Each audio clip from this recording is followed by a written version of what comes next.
दोस्तों आज के इस वीडियो में हम देखेंगे हाइब्रिड धान की टॉप मोस्ट 5 वैरायटियां जो सबसे अधिक पैदावार दे सकती हैं। भाई इन वैरायटियों से ऊपर पैदावार आपको कोई वैरायटी दे ही नहीं सकती हाइब्रिड के अंदर। तो इस वीडियो में पूरी डिटेल में इनके बारे में हम बात करेंगे। वीडियो को ज़्यादा लंबा नहीं खींचेंगे, फटाफट इनके बारे में आपको बता देता हूँ।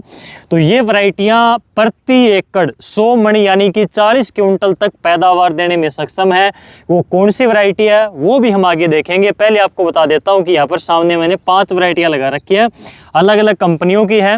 पीछे मैंने बासमती की कुछ वैरायटियां लगा रखी है टॉप 5, उससे पीछे मैंने पीआर की लगा रखी है। तो एक एक वीडियो के अंदर हम बात करेंगे। इस वीडियो में हाइब्रिड वैरायटियां देखेंगे, अगली वीडियो में बासमती की वैरायटियां, उसके बाद में पीआर की टॉप वैरायटियां देखेंगे। तो चलिए शुरू करते हैं। सबसे पहले हम बात करते हैं 5वें नंबर पर कौन सी वैरायटी आती है।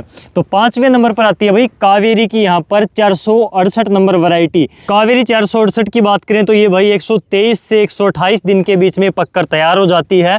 आपके मैनेजमेंट के ऊपर डिपेंड करेगा, आपके मिट्टी पानी के ऊपर, मौसम के ऊपर डिपेंड करेगा कि पकने में कितना टाइम लेगी। लेकिन ये वैरायटी 123 में भी पक जाती है, 128 दिन में भी पक जाती है। तो ये इसकी ऑन एवरेज टाइमिंग है भाई पकने की। ये 35 से 38 क्विंटल तक पैदावार दे सकती है आपको 1 एकड़ के हिसाब से। अच्छी टिलरिंग क्षमता है इस वैरायटी के अंदर, फुटाव बहुत बढ़िया होता है, इसका तना मजबूत है, नीचे गिरने की शिकायत 468 में भाई कम आती है। तो ये कावेरी की 468 है। अगर आपको ये वैरायटी ना मिले तो कावेरी की एक और वैरायटी आती है भाई 471 के नाम से।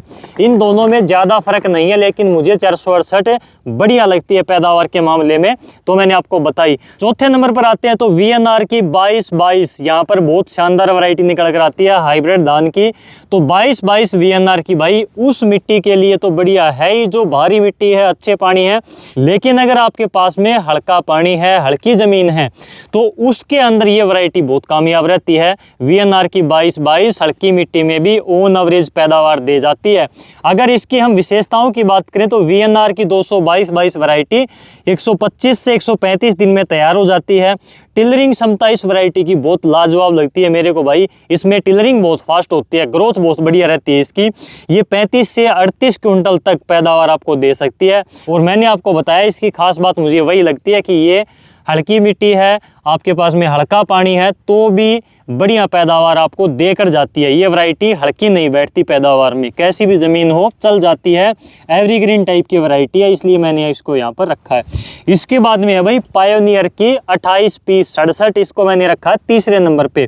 28P67 भी हाई यील्ड वाली वैरायटी है, बढ़िया पैदावार देती है। इसकी विशेषताओं की अगर हम बात करें तो ये वैरायटी 135 से 140 दिन लेती है भाई पकने में, तैयार होने में टाइम ज़्यादा देती है। लॉन्ग ड्यूरेशन की वैरायटी है, मीडियम हाइट इसकी रहती है और इसकी पैदावार बहुत शानदार आती है। 38 क्विंटल से 40 क्विंटल तक ये वैरायटी टच करती है प्रति एकड़ पैदावार में। ये वैरायटी अधिक उत्पादन देने वाली वैरायटियों में आती है, जिसमें सवाना और पायोनियर की है। ये स्टेबल यील्ड किसान को देती ही देती है, 35-38 क्विंटल के आसपास चली जाती है। अगर आपके पास में ठीक ठाक ज़मीन है, ठीक ठाक पानी है, तो ये 35 से 38 क्विंटल के आसपास में नॉर्मली चली जाएगी भाई। 28P67 पायोनियर की बढ़िया वैरायटियों में आती है। अब आती है हमारे पास में सेकंड नंबर पर, दूसरे नंबर पर सवाना कंपनी की 7301। इसके बाद में हम बात करेंगे 7501 के बारे में। दोनों वैरायटियों में ज़मीन आसमान का फ़र्क है। आपने ये सुना होगा सोशल मीडिया पर कि इनमें फ़र्क नहीं है, लेकिन भाई इनमें फ़र्क है, पैदावार का भी, टाइम ड्यूरेशन का भी। तो 7301 को मैंने रखा है दूसरे नंबर पर। इसकी विशेषताओं की बात करें तो भाई सवाना की 7301 वैरायटी, 7301 वैरायटी 7501 से जल्दी तैयार होती है। ये वैरायटी टाइम कम लेती है भाई पकने में, 115 से 125 दिन के आसपास का टाइम लेती है तैयार होने के लिए 7301। और ये वैरायटी 35 से 38 क्विंटल तक जाती है पैदावार में, यानी कि 28P67 और 7301 पैदावार में लगभग आसपास रहती हैं। दोनों मुकाबले की टक्कर की वैरायटियां हैं भाई।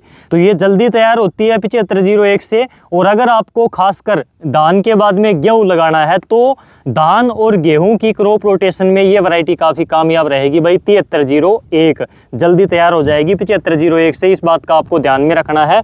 ये डिफरेंस है इन दोनों के अंदर। अगली के बारे में बात करें भाई, 1 नंबर के ऊपर आती है टॉप के ऊपर मेरे हिसाब से सवाना की 7501। ये वैरायटी अब की बार भी अच्छी बिकी है, पिछली बार भी ज़बरदस्त बिकी। तो इस वैरायटी की डिमांड इसी करके ज़्यादा है कि ये हाई यील्ड वाली वैरायटी है, ऊंच पैदावार देने वाली, अधिकतम पैदावार देने वाली वैरायटी है 7501। और इसकी विशेषताओं की अगर हम बात करें तो एक तो इसकी खास बात यही है कि ये सबसे अधिक पैदावार देने में सक्षम है भाई। 38 से 40 क्विंटल पैदावार देती है 1 एकड़ की। 40 क्विंटल यानी कि 100 मन प्रति एकड़ को क्रॉस कर जाती है। अगर आपके पास में टॉप लेवल की ज़मीन है, टॉप लेवल का पानी है, तो उस कंडीशन में अगर मौसम अच्छा रहता है तो ये वैरायटी 100 मन को भी क्रॉस कर सकती है। पैदावार देने की इसमें इतनी क्षमता है। 7501 के अंदर इतनी पैदावार भाई इसने किसानों के खेतों में निकाली है। उसी हिसाब से फीडबैक के हिसाब से मैं आपको बता रहा हूँ, फार्मर का जो फीडबैक आता है।